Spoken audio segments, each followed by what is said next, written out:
नमस्कार दोस्तों, सरकारी नौकरी चैनल की एक जानकारी आपके लिए सीरीज में आपका हार्दिक स्वागत है। उत्तराखंड के चमोली में ग्लेशियर टूटने का खौफनाक मंजर यह बताता है कि कुदरत हमसे कितना खफा है। अंधाधुंध करते जंगल, लकड़ी की तस्करी, पर्यावरण असंतुलन, विकास के नाम पर पहाड़ों की खुदाई और कंक्रीट के खड़े होते जंगल बड़ी तबाही का रास्ता खोल रहे हैं। बादल फटने की घटनाएं अब तक देश के पहाड़ी राज्यों में हजारों लोगों की जान ले चुकी है। केदारनाथ में सन 2013 में ग्लेशियर टूटने से हुई तबाही ने 5,748 लोगों की जिंदगी ले ली थी, लेकिन भविष्य में इसके बचाव के लिए अभी तक कुछ नहीं हुआ, जिसका नतीजा एक बार फिर तबाही के रूप में हमारे सामने है। हिमालय के लगभग 650 ग्लेशियर ग्लोबल वार्मिंग के कारण तेजी से पिघल रहे हैं, जिससे हिंदुकुश हिमालय क्षेत्र में भारत सहित 8 देशों को गंभीर खतरा पैदा हुआ है। भारतीय अध्ययनकर्ताओं का कहना है कि पिछले कुछ साल में ही सतलुज, चिनाब, रावी और ब्यास बेसिन पर 100 से अधिक नई झीलें बन गई हैं। सन 2014 में सतलुज घाटी में 391 ग्लेशियर झीलें थी, जिनकी संख्या अब बढ़कर 500 हो गई हैं। ये आंकड़े उत्तराखंड में अभी ग्लेशियर टूटने से आई विभीषिका और भविष्य में खतरों को इंगित कर रहे हैं। कहा जा सकता है कि पर्यावरण असंतुलन, घटते पेड़ों और इससे पैदा होती गर्मी ने हमें गंभीर खतरे के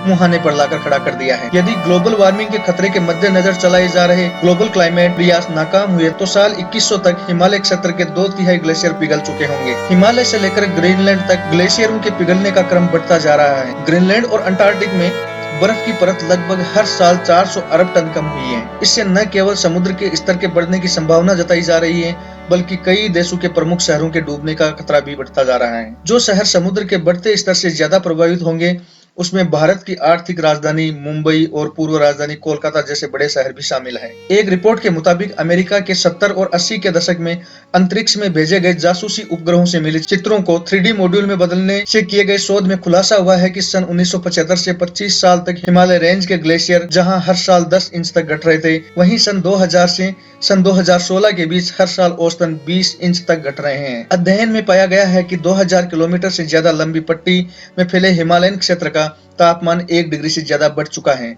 जिसकी वजह से ग्लेशियर के पिघलने की रफ्तार दुगुनी हो गई है। राष्ट्रीय हिमालय पर्यावरण संस्थान के एक अध्ययन में कहा गया है कि हिमालय के ग्लेशियर साल दर साल छोटे हो रहे हैं। ग्लेशियरों में आ रहा ये बदलाव बड़े संकट की ओर इशारा कर रहा है। ग्लेशियर टूटने से जैसा तांडव चमोली में मचा है, वैसा कम ही दिखाई देता है। साल दर साल हिमालय रेंज के ग्लेशियर छोटे हो रहे हैं। उत्तराखंड में 7 फरवरी की भयंकर तबाही वाली घटना की जांच और कारणों का पता लगाने के लिए केंद्र ने 5 वैज्ञानिकों का एक दल वहां भेजा था। एक ढीली हो गई चोटी और एक चट्टान के ऊपर बहुत कमजोर हालत में टिके एक ग्लेशियर के कारण ये आपदा आई थी। ये आपदा चट्टान के फिसलने और रोठी ग्लेशियर इलाके में एक हैंगिंग ग्लेशियर के कारण बनी। घटना का मूल 2 चोटियों रोठी और मृगथुनी के पास था। चमोली की आपदा ने लोगों के मन में सन 2013 में केदारनाथ धाम की त्रासदी की याद ताजा कर दी। करीब 6.5 साल बाद चमोली की बाढ़ ने एक बार फिर वो सारे दृश्य आंखों के सामने ला दिए, जिनमें लोगों ने प्राकृतिक आपदा का वह भयानक रूप देखा था। सन 2013 की केदारनाथ त्रासदी के बाद सर्वोच्च न्यायालय की तरफ से एक समिति का गठन किया गया और कहा गया कि राज्य में और अधिक बांधों का निर्माण नहीं किया जाना चाहिए। हालांकि बावजूद इसके अलकनंदा नदी पर कई और बांध बनाए गए हैं, जो इस बार ग्लेशियर फटने के सबसे बड़ा कारण बने हैं। यह त्रासदी चेतावनियों को नजरअंदाज करने की एक बहुत बड़ी सजा है कि विकास के हमारे इस मॉडल में कहीं तो कोई खामी है। उत्तराखंड में 98 बड़े,